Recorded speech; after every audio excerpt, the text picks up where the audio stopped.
Aujourd'hui, il y a des nouvelles intéressantes en provenance des États baltes. Ici, l'escalade entre la Russie et l'Estonie continue de devenir incontrôlable, alors que les forces russes ont arrêté un navire transportant une cargaison estonienne à quelques kilomètres des côtes. Alors que les attaques hybrides contre l'Estonie ne cessent d'augmenter, le pays a lancé une vaste campagne de modernisation de sa défense, mené le plus grand exercice militaire conjoint avec les alliés de l'OTAN et a même commencé à envisager la création de champs de mines étendus le long de la frontière russe.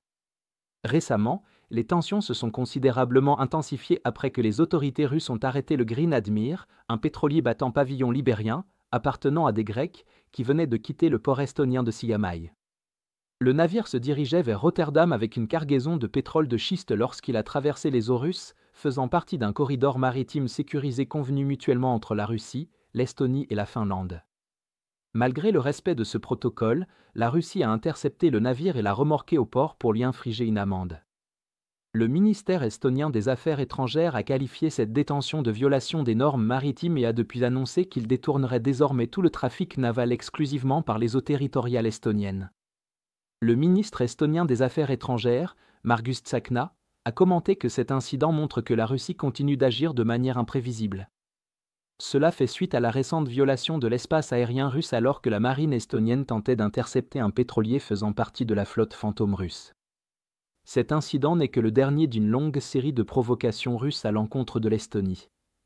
Rien que l'an dernier, la Russie a publié un projet de résolution indiquant son intention de redessiner unilatéralement les frontières maritimes dans le golfe de Finlande, revendiquant de fait des parties des eaux finlandaises et lettonnes, avant de retirer discrètement cette menace sans explication.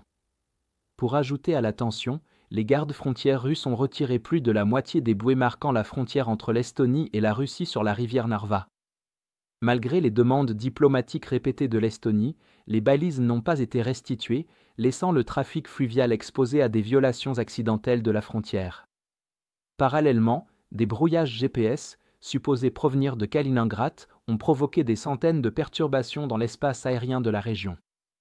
Rien qu'en 2023, les autorités estoniennes ont reçu 307 signalements d'interférence, dont 85% étaient liés au GPS.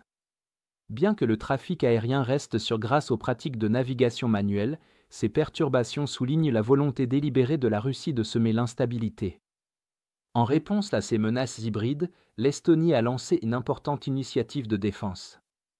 Le Centre estonien pour les investissements de défense lance la construction de 600 bunkers en béton le long de la frontière russe, ce qui représente un changement significatif dans la conception de la défense nationale.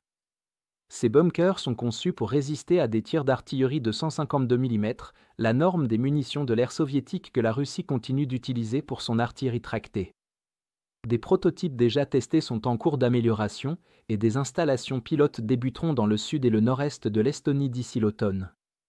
Les responsables des forces de défense estoniennes ont souligné l'importance d'achever le plus de travaux possible en temps de paix, en utilisant du matériel civil. Les bunkers seront dissimulés sous forme de buts et feront l'objet d'une surveillance régulière pour garantir leur état de préparation. Parallèlement, l'Estonie a acquis des dents de dragon en béton et du fil barbelé pour une valeur de 1,6 million d'euros, bien que ces équipements ne seront installés qu'en cas d'escalade supplémentaire des tensions. À l'instar de la Lituanie et de la Pologne, l'Estonie envisage également de se retirer de la Convention d'Ottawa sur les mines antipersonnelles. La guerre en Ukraine a démontré leur efficacité persistante pour stopper les avancées ennemies, et l'Estonie estime qu'il est essentiel de conserver cette option pour défendre ses frontières. La préparation militaire a également été renforcée grâce à des exercices à grande échelle. Plus tôt ce mois-ci, l'Estonie a accueilli l'exercice Hedgehog 2025, son plus grand entraînement militaire annuel. Impliquant plus de 16 000 soldats issus de 10 pays de l'OTAN, cet exercice a simulé une incursion russe à grande échelle. Il a permis de tester les stratégies de réaction rapide ainsi que l'interopérabilité entre les forces alliées.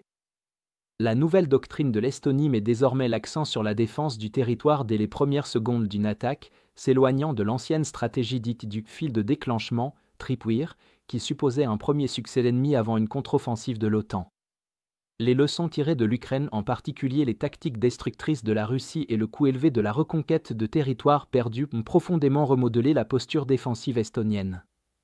Dans l'ensemble, alors que les provocations russes se poursuivent, une ligne de défense solide se dessine dans les États baltes. L'Estonie, la Lituanie, la Lettonie et la Pologne fortifient leurs frontières, construisent des bunkers, renforcent leurs infrastructures et améliorent leur préparation militaire avec le soutien de l'OTAN. Leur géographie les rend vulnérables, mais les États baltes refusent désormais de rester de simples spectateurs. Ils construisent un mur collectif de résistance, garantissant que toute nouvelle provocation russe sera accueillie par une réponse immédiate et plus sévère, renforçant ainsi leur puissance et leur capacité de dissuasion.